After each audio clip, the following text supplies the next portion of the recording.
Turn 3, several separate incidents that involved Danny Sullivan, Mark Smith.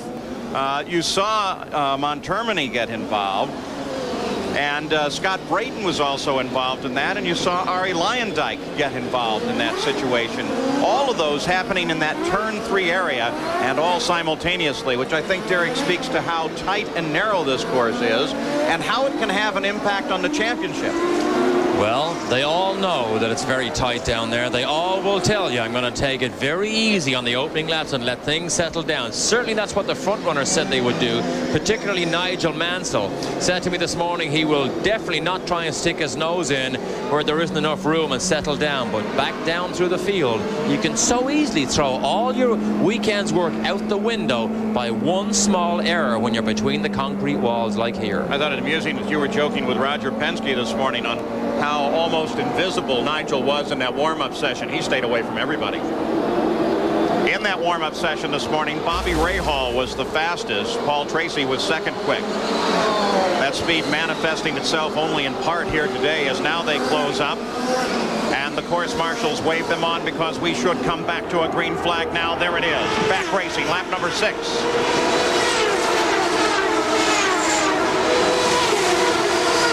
You can see there that Montermini's not on the leaderboard anymore. He has gone to the pit lane.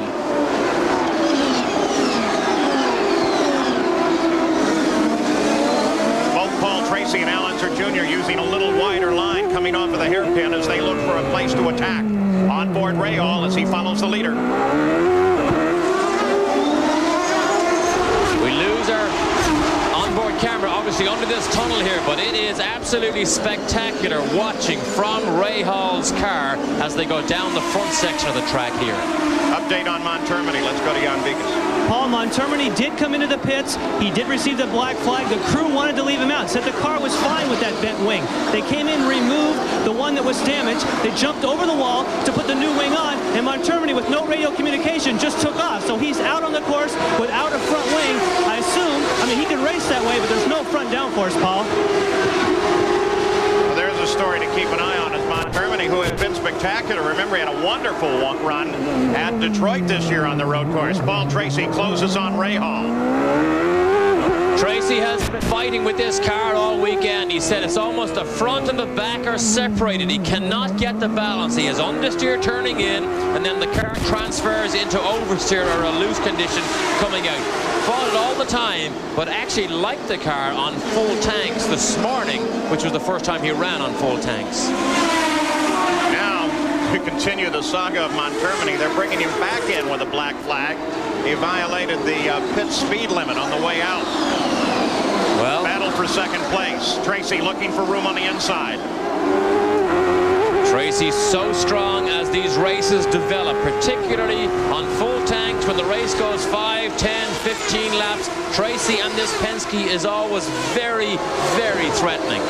Scott Goodyear just turned the fastest lap thus far in the race at 104.2 miles an hour.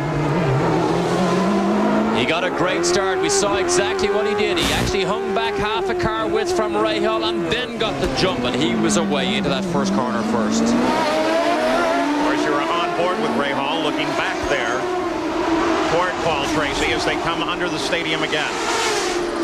And the battle is at the front of the field to fight for second.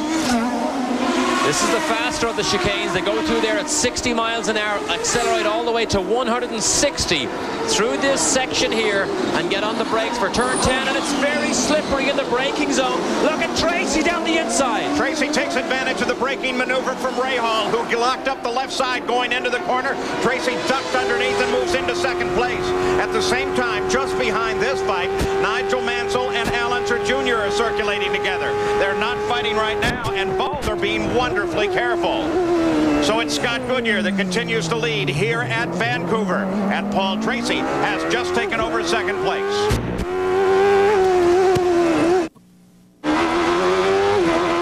Back with the Indy cars in Vancouver, on board Nigel Mansell, who has dropped a position. He was battling with Al Unser Jr., and little Al was able to tuck underneath him and get past and pick up the position. That put Al Unser Jr. into fourth place, Mansell back to fifth.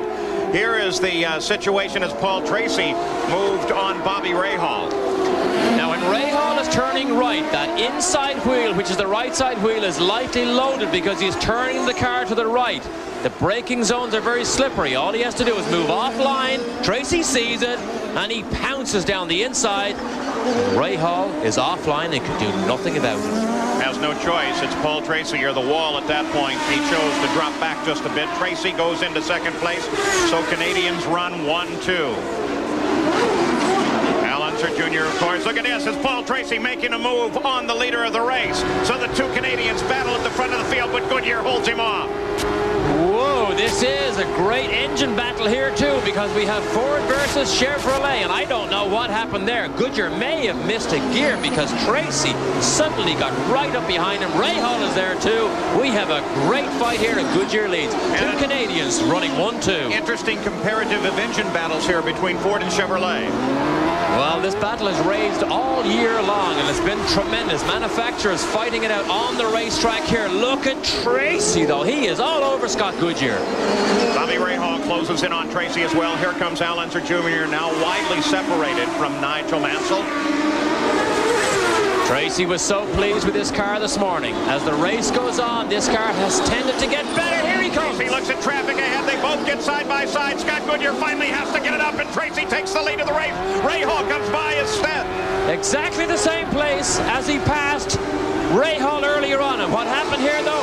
Goodyear went right out into the dusty gray area and went from first to third in one easy swoop. But look at this, it's not over yet. Goodyear's not giving up at all. There's plenty of traffic ahead, and Al Unser Jr. is closing in as well.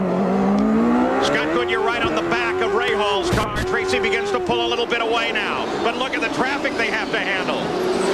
Traffic jam, that's Jeff Wood trying to keep out of the way. Look at Al Jr., he's all over Goodyear. Al Unser Jr. makes the charge on Goodyear now. Drops off as they come under BC place. Junior qualified fifth, said afterwards he thought the car was very good as he's had it on a street circuit this year. And if he says that, you know he'll be strong in the race. And here's the pass. Turn 10, the end of the lap. Tracy down the inside. Look at Goodyear, turns in. Now look what happens Goodyear. He's on the dust and dirt, and Rahal is on the right-hand side. Whips into second, look at this! And Rahal now moves on Tracy. Bobby Rahal makes a move and picks off Tracy going into the first corner. Quickest car in the morning practice, and it's beginning to show as Rahal, that tough year that he has suffered, may now finally be over. He's at the lead of a race. How did he pull that off? It's only a short run up the front straight here. It's a flat left-hander, and he was side by side with Tracy as he approached the left-hander. How did he pull that one off? Unbelievable piece of driving by a Rahal who is very fired up this weekend. He's had a wonderfully good weekend and has been doing very well. In fact, for a while in that battle for the pole, everyone thought that Rahal was going to lock the pole up, and then Goodyear reached down and was able to pull the pole out in the final moments of qualifying. Rahal, after the morning qualifying, or the morning warm-up this morning, had that smirk, the confident smirk on his face, saying this car is very good. Remember, he got derailed in his championship run at Indianapolis when he had that disaster, and he's been trying to catch up ever since. This might be his strongest run. So Al Unser Jr. goes into third place. Al Unser Jr. around Goodyear, I should say, going into third place. So Scott Goodyear is settling back for the moment. I wonder why he's not able to fight with these other runners. He was so quick yesterday. So quick yesterday, and this morning, after the warm-up, he seemed to be reasonably happy with the car. However, it's not good right now. Looking back to take a look at Bobby Rahal's pass of Tracy, you can just get a glimpse beyond the gearbox of Tracy's wheel. And as they got down into the first corner, Rahal just shut the door on him and drove away. Tracy must have missed a gear, or else he was slow out of that last turn, because for Rahal to actually drive around the outside of him on that short straight and go around the outside on turn one, I mean, something must have happened, Tracy. You just don't do that. Let's get an update on Scott Goodyear from Jan.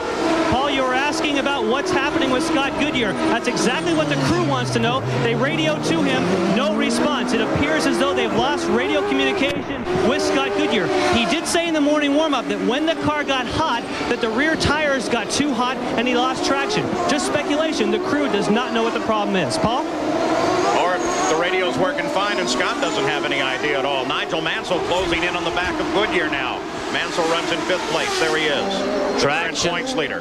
Traction is the key to speed here, because you slow down for these chicanes so much and then you jump on the power. 750 horsepower trying to go through those rear tires, and when it begins to spin, they overheat so quickly, then you lose grip, and then things just exaggerate themselves from then on, and you go downhill. And as with so many temporary circuits, different kinds of surfaces throughout the track, and that takes its toll on the tires during the run of the day. Watch Mansell's head. Look at the way it bounces around. These bumps are so severe along this front straight here. That's usually what you get, though, in these street circuits. Now we're into traffic. Who is that? Matsushita. Mastada. What's his name? No, you did it right. Mastada is actually the correct name. We've used Matsushita, Matsushita, Hero, Mitsubishi, Panasonic, Japanese driver. Take your pick. So Mansell works his way out from under the stadium as the front of the field for the moment has settled down, but not without a great deal of change here in the early going. Mansell actually believed he could have been on the pole here. His very last lap of qualifying was 2/10 quicker than everything else he did, which was good enough to put him on the pole, except he was balked by Montermini at the last turn, which actually infuriated him because he realized how important track position would be at this early stage in the race. So Mansell thought he could have been on the pole. You can imagine how they felt when they looked at the computer and realized that he was that close. Ray Hall is still the leader. He's looking back a fairly clear course behind him, because Paul Tracy is running 1.5 seconds back, but even as we speak, Tracy begins to close up. Still, there is an intervening car, a lap car that Tracy now gets around. We look at the full running order. In 3rd place, Al Unser Jr., after battling with both Scott Goodyear and Nigel Mansell. So the race stuttered to a start here with 2 yellow flags in the very early going. We're now on the 21st lap. 102 laps the scheduled distance. And a good battle here. We see Emerson Fittipaldi currently 2nd in the championship, but struggling, not able to get out of that 9th position. But Johansson just had a tremendous tussle with Teo Fabi, just manages to squeak past him. And who's behind Emerson? Mario Andretti. 2 big names running very far down the order. Here comes Al Unser Jr. as he moves inside of Tracy, and something has to be wrong there. Look the car over. Yes, something's got to be wrong. Something's wrong with Tracy. He slows on the course. Here comes Goodyear pass. Tracy falling back in the order. Mansell coming up to overhaul. Tracy just trying to get it into the pits. Let's go to Jan.